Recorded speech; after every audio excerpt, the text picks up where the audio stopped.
ST महामंडळाचे अध्यक्ष भरतजी गोगावले यांचे मी मनापासून अभिनंदन करते, कौतुक करते।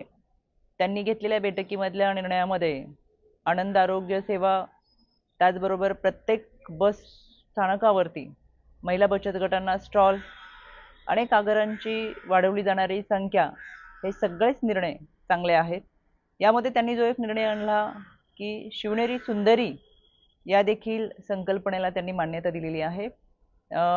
अतिशय चांगली अशी ही संकल्पना आहे। पण मला भरतजी आपल्याला राज्य महिला आयोगाच्या वतीने एक शिफारस करावीशी वाटते, ती म्हणजे अशी की ज्या पद्धतीने सौंदर्याची व्याख्या ही समाजामध्ये रूढ झालेली आहे की रंग गोरा आणि नाकेडोळी चांगले, तर हे सौंदर्याची व्याख्या कुठेतरी बदलून केवळ सुंदर दिसणं हे सौंदर्य नाही, तर कर्तृत्व हे सौंदर्य आहे, ही व्याख्या आपण पुढे घेऊन जावं।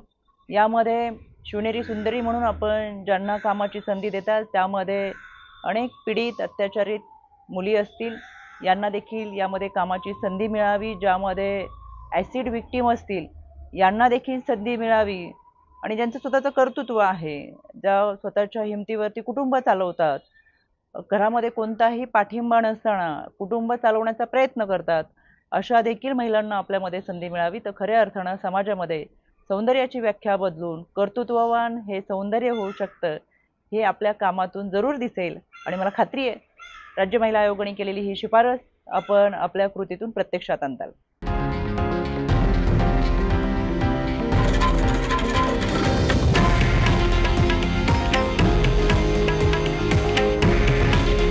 हे आहे देशातील नंबर 1 न्यूज नेटवर्क आणि आपण पाहत आहात TV9 मराठी। काळजी तुमची, हित महाराष्ट्राचं।